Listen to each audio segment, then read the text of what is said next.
Good evening, and a warm welcome to Our Lady Queen of Peace Parish in Arlington. I'm Bill Larmy, Chair of the Integrity of Creation Committee here. Pope Francis has called all of us to an ecological conversion, to take seriously our responsibility to be stewards of the earth. Over the past few months, we've considered many aspects of creation care.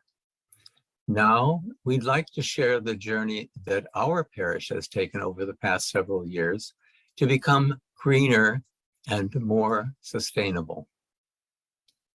Our activities are not unique. No doubt you'll recognize many of them and say, we do that too. But our hope is that you will hear some new ideas that you can incorporate in your homes and in your parish. Our program this evening will last about an hour, including questions and answers. Please join us now in an opening prayer. O Lord, grant us the grace to respect and care for your creation. Lord, hear our prayer. O Lord, bless all of your creatures as a sign of your wondrous love. Lord, hear our prayer. O Lord, help us to end the suffering of the poor and bring healing to all of your creation. Lord, hear our prayer. O Lord, help us to use our technological inventiveness to undo the damage we have done to your creation and to sustain your gift of nature. Lord, hear our prayer. I'm Eileen Janis, a parishioner to Our Lady Queen of Peace. The parish is located in South Arlington, near South Glebe Road and the Army-Navy Country Club. We recognize and remember the indigenous tribes who once lived and thrived on the property now occupied by Our Lady Queen of Peace. Here's Neil Parent to tell you a bit about the parish. Thank you. Our Lady Queen of Peace has a wonderfully rich and unique history. In 1945, 16 African-American Catholics petitioned Leo Ayrton, the Bishop of Richmond, to establish a parish in South Arlington where they could meet to worship and pray for the safe return of their loved ones serving in World War II. Given Virginia's segregation laws at the time, the group was forced to go by public transportation either into the District of Columbia or to St. Joseph's, the designated Black parish in Old Town. Bishop Ayrton granted their request and invited the Spiritans, then known as the Holy Ghost Fathers, to serve the new parish.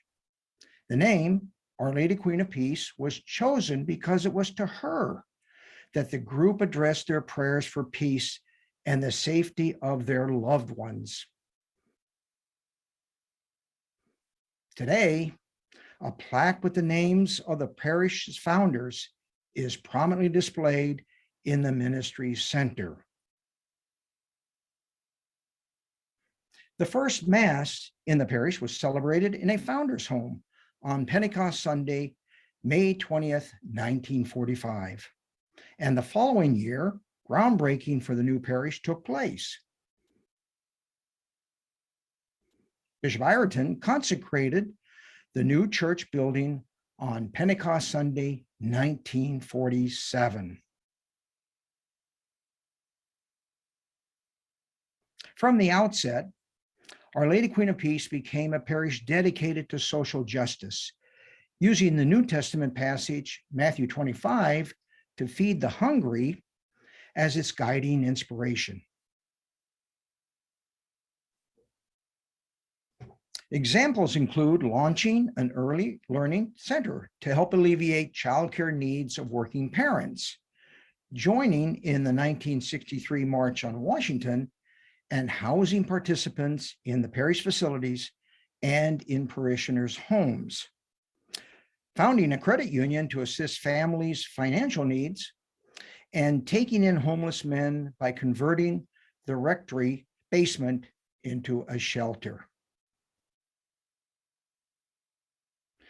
Today, three key ministries demonstrate the parish's longstanding commitment to social justice and the environment. First is our free clothing store, Matthew 25. Parishioners donate clothing which is provided to guests at no cost, a great example of reuse. Second is our food pantry, which grew from serving 250 families each week before the pandemic to over 750 during the pandemic. It still serves over 500 families weekly. This is a ministry that involves over 50 volunteers to source, pack, and distribute the food. Parishioners donate money, food, and recycled paper grocery bags.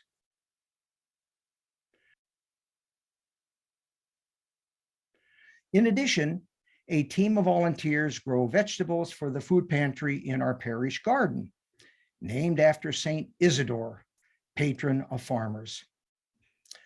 Food is also sourced from the Capital Area Food Bank and area stores, which provide surplus bread. Thus, our pantry not only helps the needy, but also helps eliminate food waste. Third is our ministry in Haiti. Here is Sue Carlson, the committee chair, to tell you more about our relationship with St. Joseph's Parish.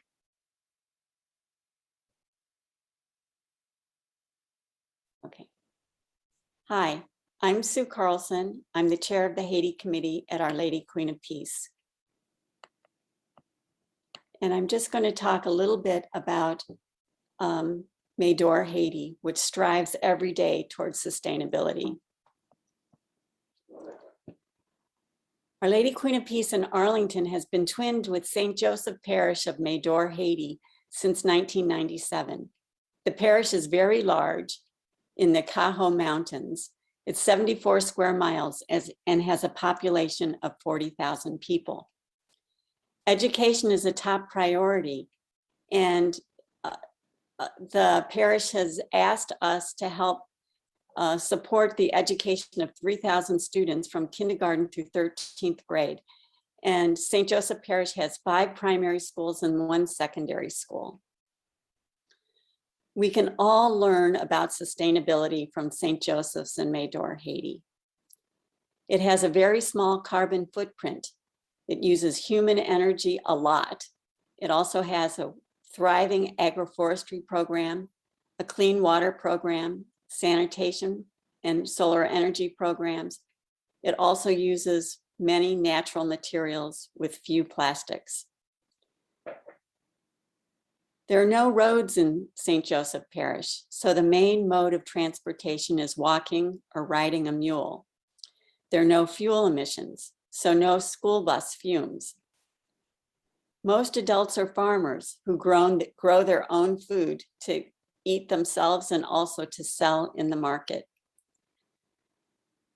The diet staples are grains and beans and vegetables and fruits. There's very little meat consumed, so the meals are very earth-friendly. The school lunch consists of beans and rice, or beans and millet and pasta, and they're served in metal bowls with very little plastic used. There's this wonderful agroforestry program in Médor. There are 10 nurseries spread throughout the 74 square miles, and at least 50 farmers work in each nursery every day. Participating farmers have planted over 848,000 tree seedlings on the mountainsides since 2010. And there's many benefits, of course, to the trees. Among the benefits include they help prevent floods and mudslides and also improve the water supply. And they also provide food and fuel. Through the agroforestry program, thousands of farmers have been trained on improved forest techniques. And one such technique is the forest garden, which contains crops and trees in the same plot. And the crops and trees work together to enrich the soil, providing a year-round harvest. For working in the tree nurseries, the farmers earn the ability to participate in the bean seed sharing co-op. This allows them to increase their harvests, and after harvest, they return the same amount of seeds that they were lent, along with an additional 10%, and this helps sustain the program. Also, for working in the tree nurseries, the farmers earn agricultural hand tools that they can use in their garden plots. And of course, this uses human energy. There's a clean water program. All of the water sources in St. Joseph Parish have been tested and been found to be contaminated with fecal bacteria.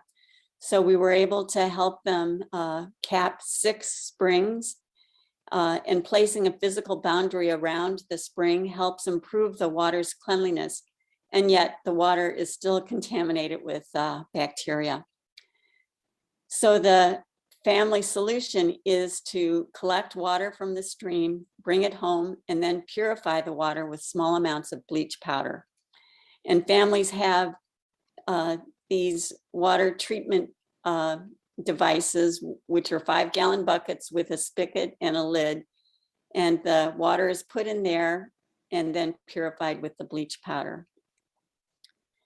The sanitation program in Medor utilizes the Arborloo technology. For this, there's a cement slab as shown in the slide with a central opening, and that opening is placed over a shallow hole. And people can build a privacy hut out of whatever materials they would like. The hole in the slab is placed over a shallow hole in the ground, and people poop and pee in that hole. And when the hole is filled, the slab can then be picked up and moved to a different location in a different hole in the ground. The original hole then is topped with soil and a tree seedling is planted. And the seedlings grow much more quickly because of the fertilizer. What's really key is because the hole in the ground is shallow, the fecal bacteria cannot leach out and contaminate the water supply. Catholic Relief Services calls the Arborloo technology the best practice for family sanitation in rural areas of developing countries. And I can really testify that the tree seedlings planted in the filled holes grow really quickly. There's a solar program in Medor, and the solar panels and batteries are able to power or to provide energy to many of the church buildings, including it powers a computer lab for the children in the schools. And this is just a photo of the church with their solar lights, which allows people to attend church services as well as have meetings at night. The construction of many of the buildings they have open air windows, which helps illuminate the interior of the buildings and also helps keep the buildings cool. The children sit on simple wooden benches, and because there's very few TVs and very few devices in Medor, the kids socialize, they put on shows, there's just a huge camaraderie with people in the parish. They use a lot of natural materials, and as we said, very few plastics. People wash their clothes in the spring, they dry them in the sun. So it's hard work, but they're not using a lot of machines to do their work. And so we like to say in Medor, every day is Earth Day, and we like to celebrate along with the people there. And I thank you so much. Thank you, Sue. A commitment to the environment must include a reduction of greenhouse gas emissions through sustainable building practices. Here is our pastor, Father Tim Hickey, to tell us about our sustainability efforts at Our Lady Queen of Peace. Well, I arrived at Our Lady Queen of Peace in April of 2009. And I fairly quickly realized that there were a number of serious maintenance issues that were rather obvious. And some of them, Father Ray Hall needed to be reshingled and on the peak portion, and the flat roof was leaking, and that needed to be replaced. The church, the stucco on the church behind some of the bushes had come off. There were a lot of things. We were getting some water penetration in and around the church. We had serious water problems, leaks over at the ministry center. So there was a real list of serious maintenance issues. And with the church itself, both in the church and Father Ray Hall, we had asbestos tile on the floor, and it was starting to come up and come loose, and that's when it becomes dangerous. So there were serious things that needed to be taken care of. And so basically, I worked on creating an inventory of needed repairs that really included hundreds of items. Some of them were more minor, some were quite serious. And I worked with the diocese in talking about a capital campaign. It's required to get approval from the diocese to run a capital campaign. We talked about it on staff, had many, many long meetings on staff, along with the parish advisory board, and of course the parish finance committee. And then I had a series of open meetings with parishioners to highlight the most critical needs and to go over this long list of what needed to be repaired. And there was just a tremendous response to the capital campaign to provide the funds for all of the different campus wide renovations. And over the next 6 years, most of the parish buildings, as well as the parking lot, were renovated. We needed to replace air conditioning and heating units. They needed to be upgraded. We needed to replace the roofs on the buildings, new shingles. We replaced all of the old lighting, replaced all with LED lights. We replaced many of the windows we replaced all the windows in Father Ray Hall, as well as the office building. I did a lot of research and worked with the architect on all of these projects. And we tried to use the greenest products we could, where we installed any carpeting. We used carpeting that was made from 99% recycled drink bottles. The linoleum was made from recycled products. The flooring that we used throughout was all made with recycled products. And so we tried to go as green as possible. I think that for myself, sustainability and issues around the environment have been something that I've been interested in since I was actually in grade school. When I was just a kid, maybe 9 years old, some of you might remember this, I lived, the Cuyahoga River in Cleveland, Ohio, caught fire and it literally burned for days because of the pollution. I was about 9 years old. I lived halfway between Cleveland and Toledo, Ohio. So we had the Cuyahoga River burning on fire. We lived just off, not too far from Lake Erie, the shores of the Lake Erie. And Lake Erie had just been declared dead because of all of the pollution. And a lot of that pollution was being poured into the lake from Cleveland and from Toledo. And when I was that age, we couldn't go swimming in the lake. We had a cottage on Lake Erie, and we could go to the cottage, but we weren't allowed to go swimming in the lake because the water was so polluted.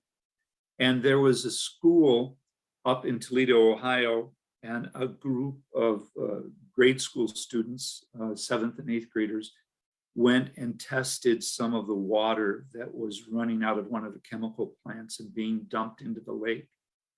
And this group of students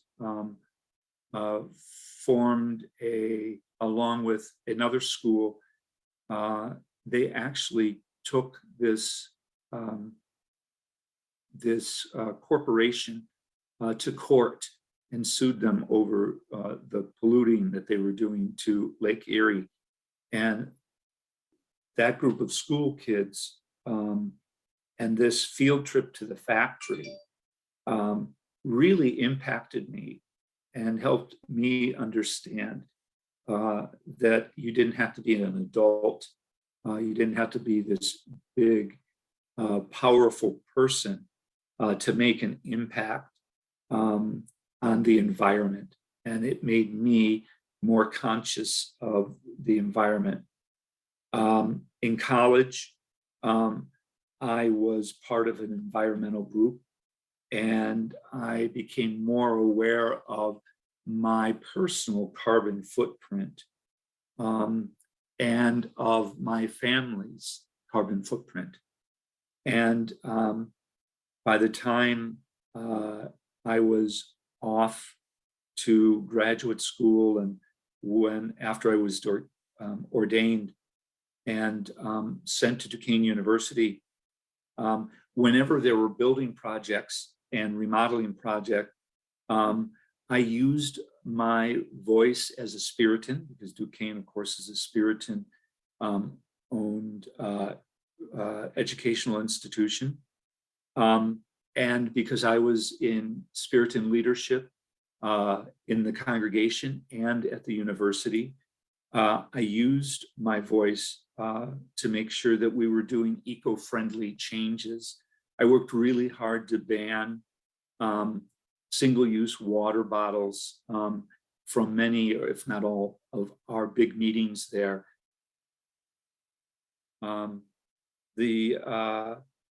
I think one of the other really noticeable items was the installation of the solar panels on the church and on Father Ray Hall and on the rectory. We did those in 2019. We were the first Catholic church in the Arlington diocese in Northern Virginia to go solar.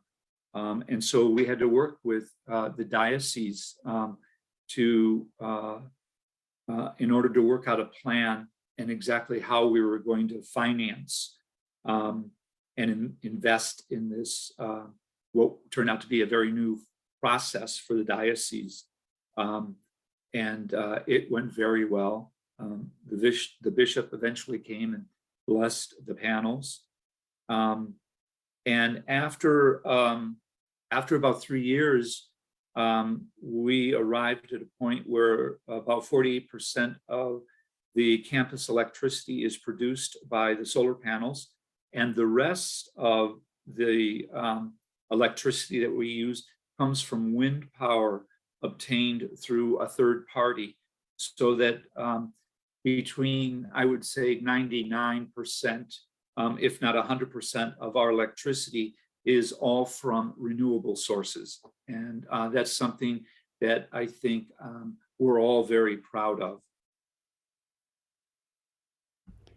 3 other parishes in the diocese have also gone solar: St. Bernadette in Springfield, Nativity Church in Burke, and St. Anthony of Padua in Falls Church.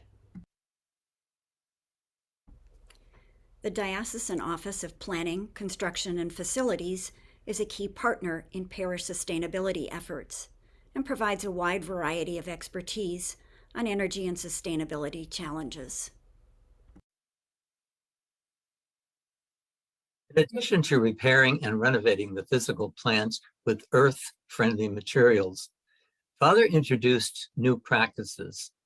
His passion for saving water and reducing plastic led to a ban on single-use water bottles on campus.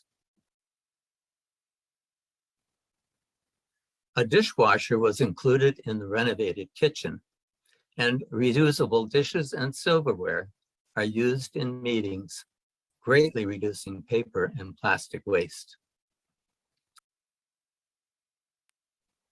LED lights were installed in the church, parish hall, and other buildings.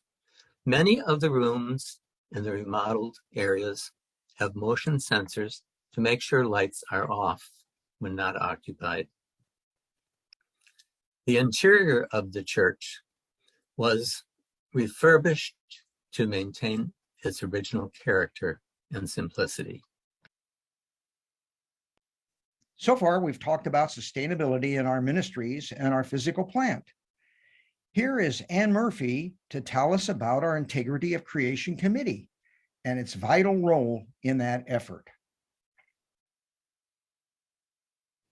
The Parish's Integrity of Creation Committee was formed in 2014 in response to a heightened awareness of issues affecting the Earth's climate. The committee's name emphasizes that all aspects of God's creation are integrally related and thereby calls for us to enhance and protect it. The committee's goals are to provide information and invoke action on a host of issues impacting the kind of planet our children and grandchildren will inherit. It draws on church teachings to amplify the importance of living a life that respects all of God's creation.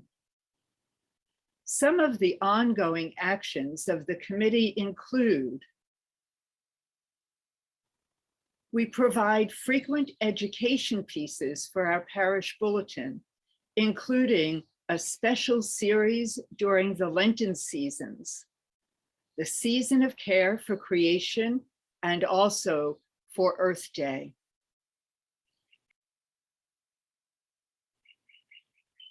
We host in-person and webinar programs with prominent guest speakers.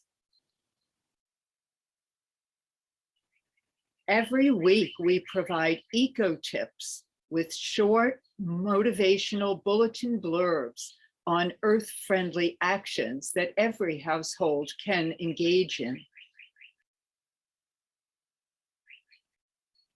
We host special events, such as the annual blessing of the St. Isidore Garden, a blessing of the animals in conjunction with the Feast of St. Francis of Assisi, and a distribution of seeds during Earth Month. We also promote advocacy efforts through Catholic Climate Covenant and other actions.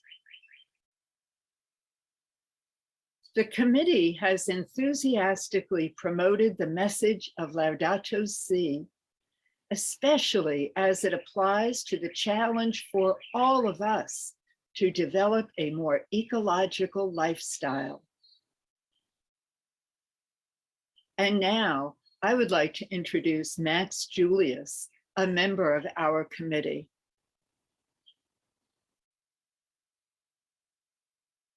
Hello, I'm Maxwell Julius. I am a junior in high school, and I'm also a bird watcher and a native plant enthusiast.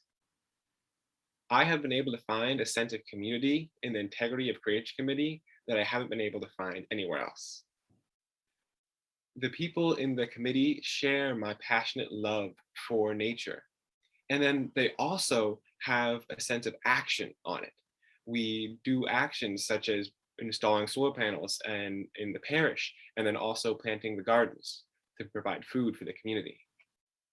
And this is all through a lens of faith, which brings up very interesting conversations such as care for creation and how it's our duty to care for those on earth and for the earth itself.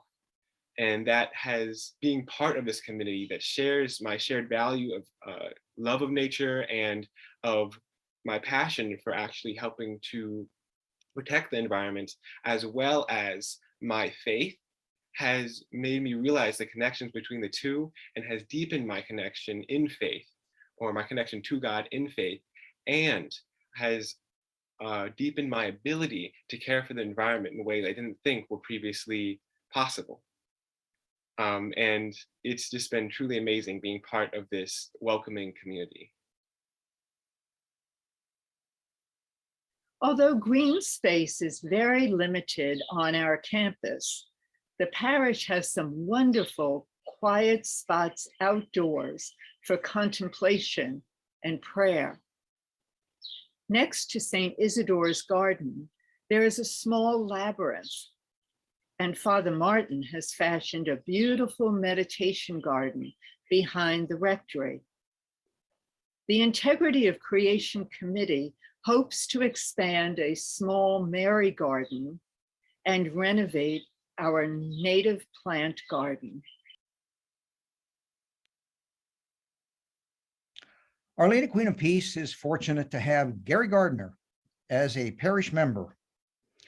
Gary served for many years as a researcher and as director of research at the World Watch Institute and as a consultant to Green Faith. He is a Nautilus Award winner for his book, The Earth Cries Out: How Faith Communities Meet the Challenges of Sustainability. Gary generously shares his experience with the Integrity of Creation Committee. Tonight, he will share a short reflection on ecological conversion.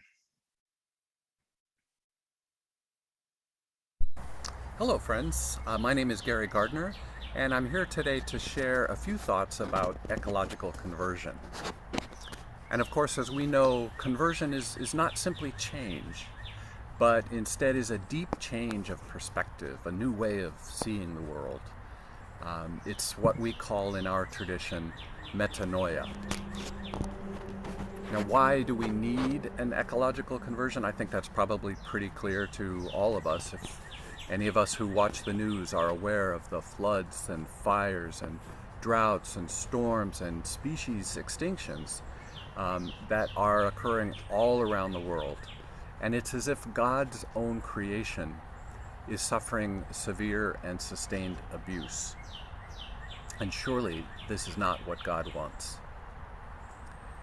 And these are not isolated problems, but indicate instead that there's something wrong with our entire approach to how we live our lives and build our economies.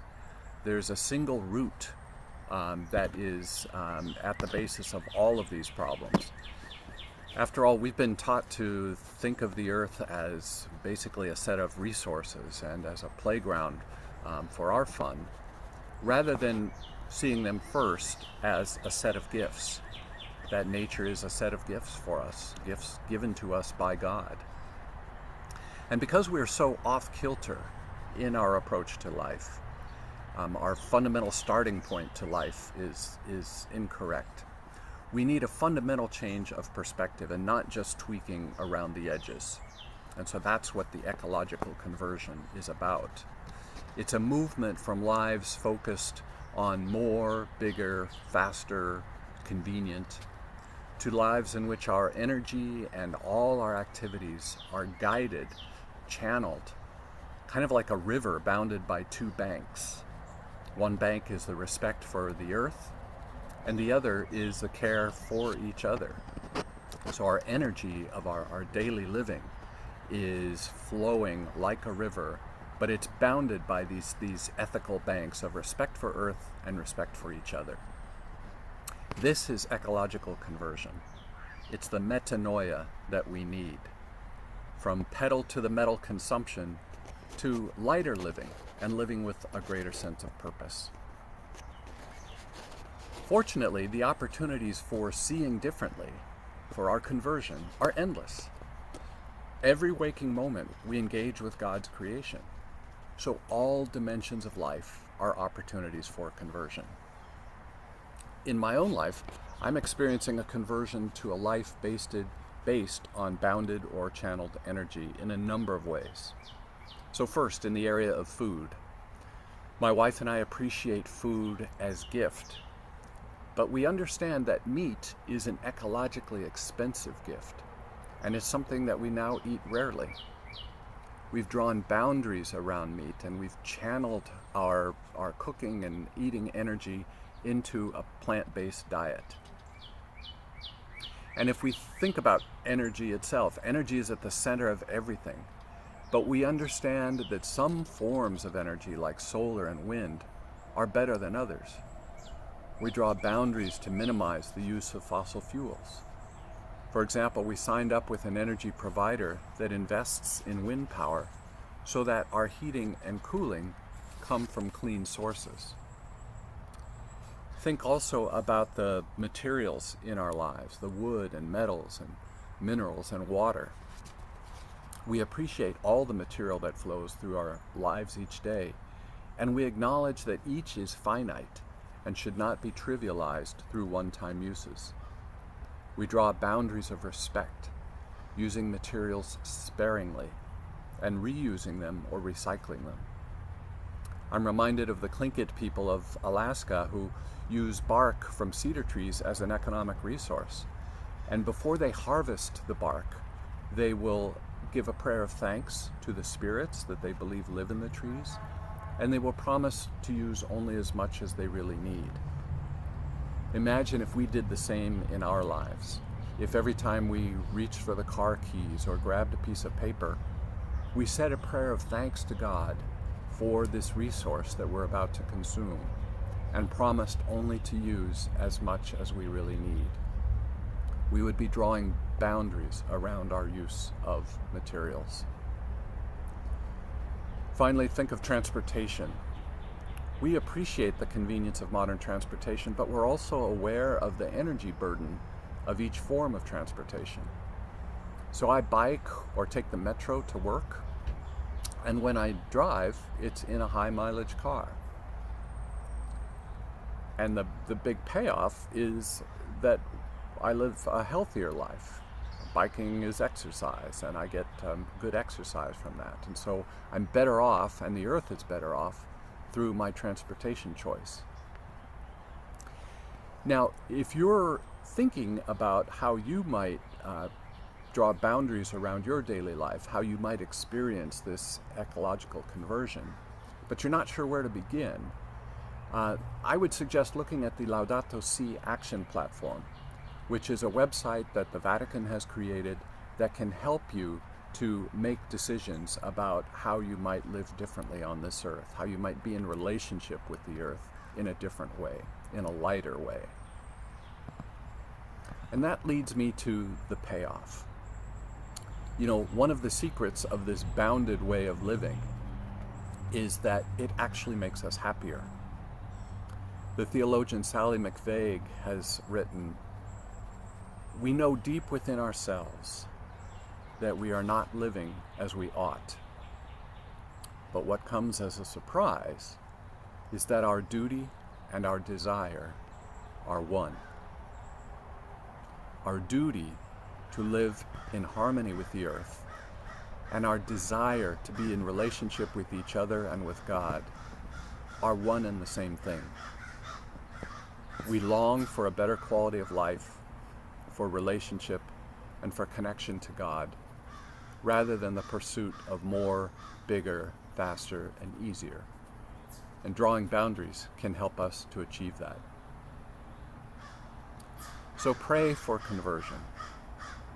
Begin with gratitude, which is a prayer in itself. Gratitude for the earth that is our cradle. Ask to grow in appreciation of our earthly home. Ask for a sense of stewardship to care for these gifts.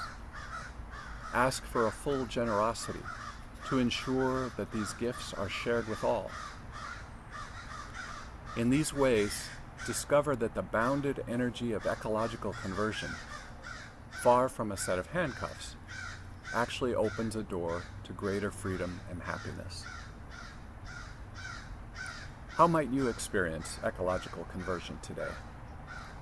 What boundaries could you draw around the activities of your daily living? And do these boundaries, ironically, actually create pathways for your own liberation?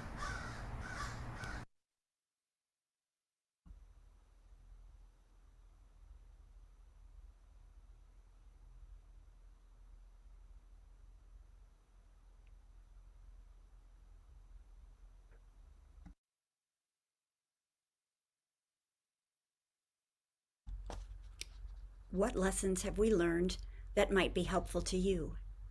Pastoral leadership is crucial. Our Lady Queen of Peace is blessed to have a pastor deeply concerned about creation care.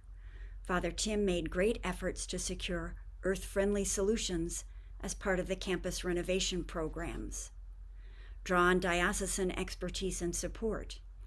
The Office of Planning, Construction, and Facilities offers support on many facets of energy use. Call on them for help. An engaged environmental committee is vital to focus efforts and keep parishioners informed and involved. Find expertise in fellow parishioners. You will be amazed at the number of people in your parish who have changed their lifestyle, work in green businesses, are involved in creation care activities, and who can help sustain your momentum. Enjoy the wonders of creation. Don't forget to smell the roses along the way. And remain positive and hopeful. In the face of challenges, remain hopeful, for hope leads to action, and action leads to more hope.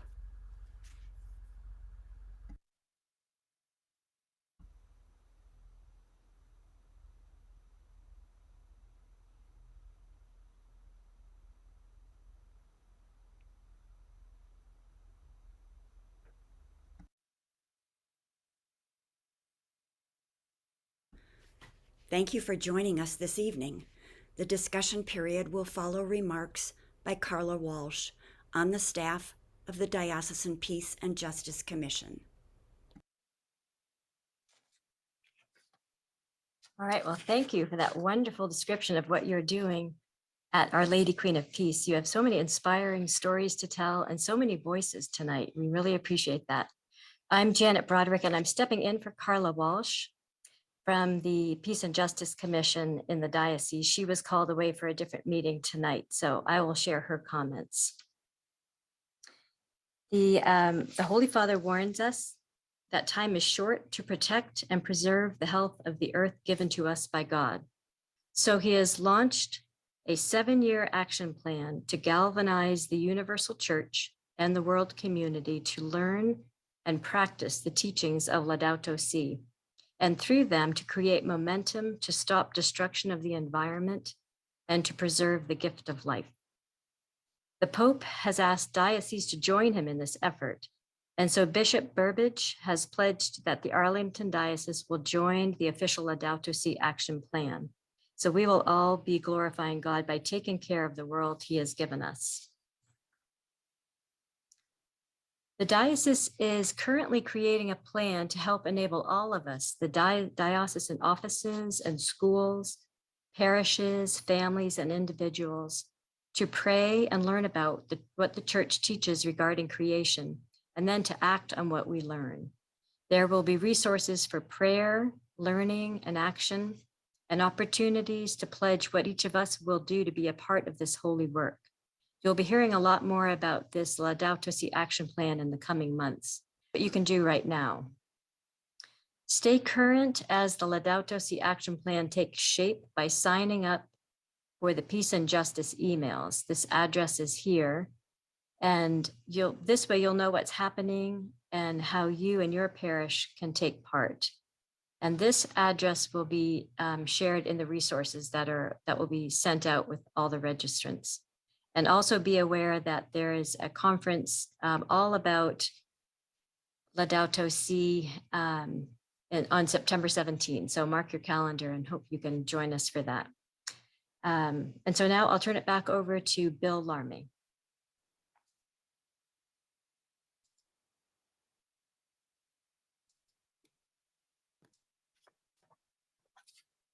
Thank you, Janet. And I'm sorry that Carla couldn't join us, but grateful for your willingness to step in. Now I will share some details on what is happening in Arlington, in the Arlington Diocese. There are more than 20 parishes that have active care for creation teams, and others are in the process of forming one. We have established an informal network, and that network meets once every 3 months. And the purpose is to share ideas on what's going on in each other's parishes. Anyone is welcome to join these meetings to see what our neighbors are doing. If you don't already have a care for creation ministry in your parish, we encourage you to form one. Find a few interested fellow parishioners, speak to your pastor, and reach out to our network for ideas and resources. We can pair you up with someone in the parish near you or give you one-for-one guidance to assist you in forming a ministry. Here is a listing of the topics in our 5-part webinar series this year. In case you missed any of our previous webinars, information on links to the recordings and resource information will be sent to all registered participants within the week. Now, at this point, we will open the chat box so that you can enter your questions in anticipation of the question and answer period.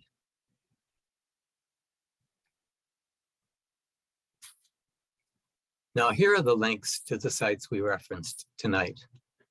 First, information on starting a Care for Creation ministry, links to our webinar series, and finally, how to get updates from the Peace and Justice Commission.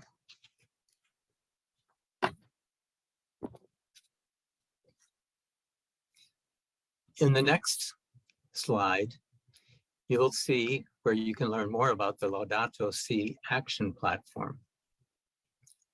The second gives information on the diocesan office that helps parishes determine if they qualify for energy saving programs, including solar, and programs that could be installed at low or no cost to the parish. And third, list companies that provide homeowners and renters with information on enrolling in renewable energy programs. And now, Anne Murphy will lead us in a closing reflection. This webinar demonstrates our parish commitment to live in harmony with God's creation.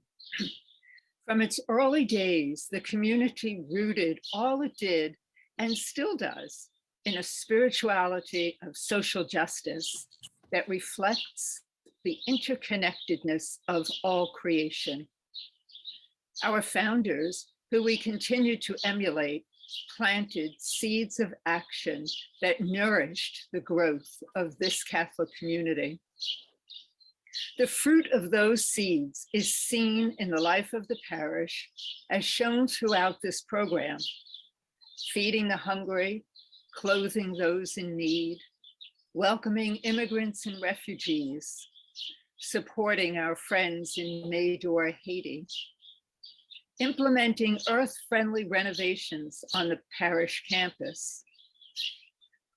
Our parish leaders continue efforts to inform, educate, and theologically form our members in all facets of Christian living, including care for all of God's creation through homilies, written materials, and programs. In response, many households have installed solar to conserve energy. Several people drive electric vehicles and/or bike to reduce consumption of fossil fuel.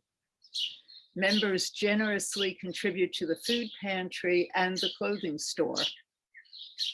Gardeners and others compost food waste, and many parishioners have planted native pollinator gardens at their homes, and so on.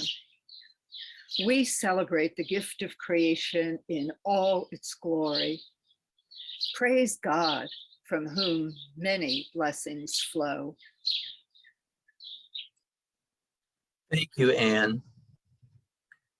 And now we will close with a prayer in the spirit of Saint Hildegard de Bingen, a remarkable 12th century saint and patroness of our webinar tonight. In music, poetry, writings, and theology, she celebrated God in all aspects of creation.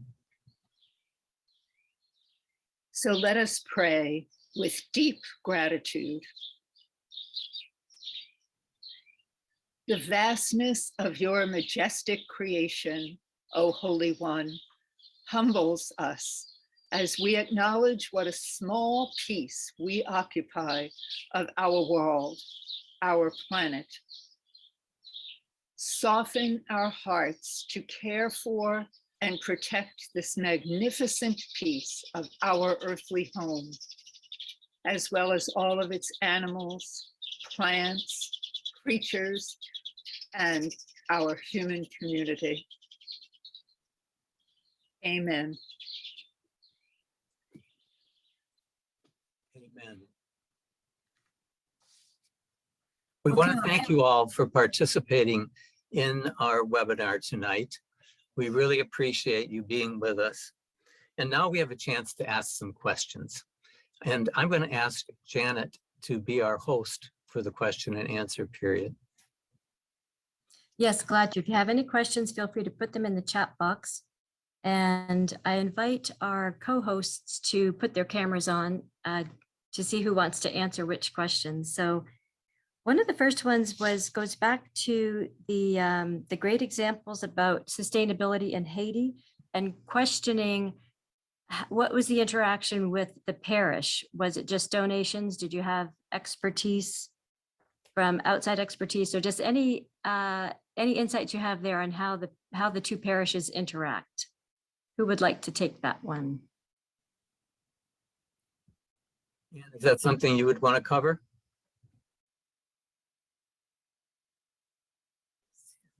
Okay, I can handle that because I do have a lot of experience with the committee. It was formed, as you know, in around 1997, I think. And we accepted Médor because nobody else wanted the parish. It was huge, and it was in a very, very remote place in Haiti. But yes, Our Lady Queen of Peace said, yes, we'll take it. And from the beginning, there was tremendous support from the parish, not only monetarily, but almost every year there were delegations that went down there to get to know the people so that they could know us and we could know them. One of the first things that they wanted to work on, of course, was their education. There were no schools down there because the government doesn't have any money to build schools. So over the period of 12 years, they built up a 12-year school program. And from there, it went into many other programs, sanitation, clean water, and so forth. Right now, Sue Carlson is the head of the program. And except for the weeks that, the years that the pandemic didn't allow a trip down to Médor, she has gone down there, but there is intense communication between the pastor and the parish. And you have to understand there's 40,000 people in the parish, but there's only one priest. So he is a very important figure in the area, and that's who Sue works with. But they have many other local people who they work through for the agroforestry program, for the sanitation program. They've trained people over the years to, of course, run the schools. And one final point about the school is that they have university graduates who have completed university studies, and 3 or 4 of them have come back to work in the community of Médor. So I think that's a wonderful witness to their commitment. And we support them financially and in prayer. And at least once a year, the pastor comes up and visits us from Haiti. Okay, great. Thank you. We have a question for Anne. Can you share more what the Integrity of Creation Committee does to keep creation care in front of the congregation? Well, I think, as we try to outline here, we offer a lot of programs and webinars, and the Laudato Si series, for example, of material that we publish in the bulletin. We have been doing that since Pope Francis issued that encyclical. So I think that's been 6 or 7 Lenten seasons of doing Laudato Si in various ways, attempting to appeal to a number of different learning styles, I guess I would say. We have used, prior to the pandemic, we used the Just Faith program on environment, on ecological awareness for some small group learnings. And again, I think as Father Tim said in his presentation, he's such a believer. So I would say, he frequently is able to tie his homilies from the gospel of that week and comment and make real, I think, the whole concept of ecology, interconnectedness, living with the environment. So we continue to do that. And I think the outcomes that we try to outline, the numbers of households that have installed solar themselves, who are driving electric vehicles, who are planting gardens, who et cetera, is a result of the constant message that they have been receiving at Our Lady Queen of Peace. Okay, thanks, Anne. There's a couple comments about the well-spoken high school student. I'm not sure if he's on or if he can actually unmute, but the question would be how to encourage more young people to engage in our ministries at our parishes. If anybody wants to answer that one, I notice there is a suggestion down here. He is on. I don't know whether he can unmute.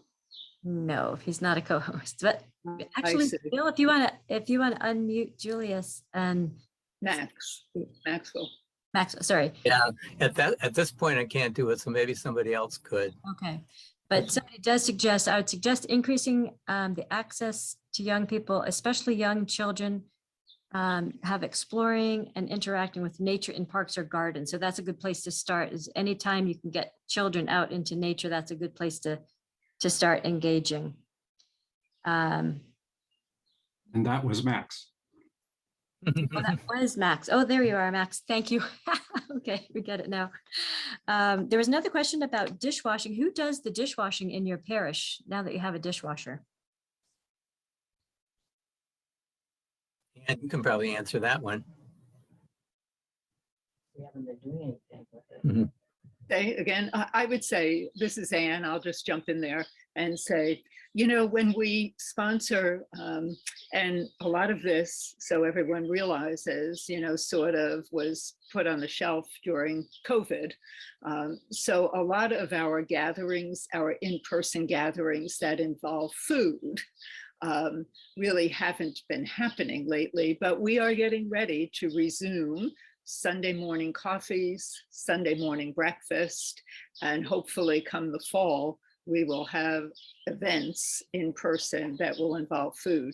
And the team, the volunteer team who sponsors the event usually is responsible for popping those dishes into the dishwasher. It's one of those very fast ones. The whole thing takes less than a half an hour to wash everything, and it dries it as well. Okay, and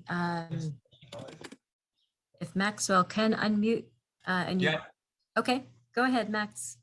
Yeah, so you did a great job saying it. I was going to say increasing access for young children to interact with nature, because thinking back, that's really how it all started with me. I'm very close to many parks, so I got to interact with nature and grow a love for nature. And then I started to become aware of some of the problems and face those problems with optimism in my love for nature. And then I'd also, another avenue I've seen people take to start caring for creation, having young people involved in care for creation, is increasing their access, or just the availability of programs about care for creation, like specific actions they can take with their hands. So one that I find pivotal is, for me, is invasive species removal, invasive plant removals. They help care for parks. This is more of a park thing, but there's many other ways we can do this in churches, such as planting Isidore's garden we have at OLQP. Excellent. Thank you for that. And I'm glad we were able to technologically get you in on the answer there. Yeah. So one other question is that I've heard that you said that solar in your parish was installed at no cost to the parish, and how did that work? Bill, do you want to take that one? Sure. Our program is a little different than the programs that are going on right now, because we have one investor in the parish who was very generous. And when he knew that we were learning and studying about getting solar in the parish, he was willing to put up the money through a corporation that he has, Limited Liability Corporation. He was able to put up the money, about $225,000, to purchase the panels and to have them installed. So he actually owns the panels. Now, because of the fact that he is a for-profit corporation, he's able to take advantage of the credits and depreciation and so forth. Now, while we had a generous benefactor, we had to work a lot of negotiations with the parish, with the diocese, as well as with Dominion Energy. It just happened by fortune, and this accelerated our decision to really try to get solar. The Dominion Energy was offering a really good price for the energy that they would buy from our parish. So the bottom line is that we pay our regular utility charges, but Dominion gives us a great premium for the electricity that we sell back to them. So the bottom line is, right now, our benefactor gets paid quarterly. He gets paid the contractual amount of dollars out of the money that we make from selling our electricity. And the parish, believe it or not, also makes a profit. Last year, we made a profit of about $3,000, which is about what we make every year on the electricity that we sell after we pay our investor back. Okay, I hope that helps. But the parish put out no money, just a little bit of energy organizing and getting everything to work. Great. Okay. I think that's it. I would like to thank you all the hard work that Our Lady Queen of Peace put on to present this webinar this evening. And I think we can all take away with us the image of the bounded river that Gary gave us, bounded by the cry of the earth and the cry of the poor. So you've given us a lot to think about and inspired us to take ideas back to our own parishes, and we really appreciate all the information tonight. So God bless and good night. Good night, and thank everybody.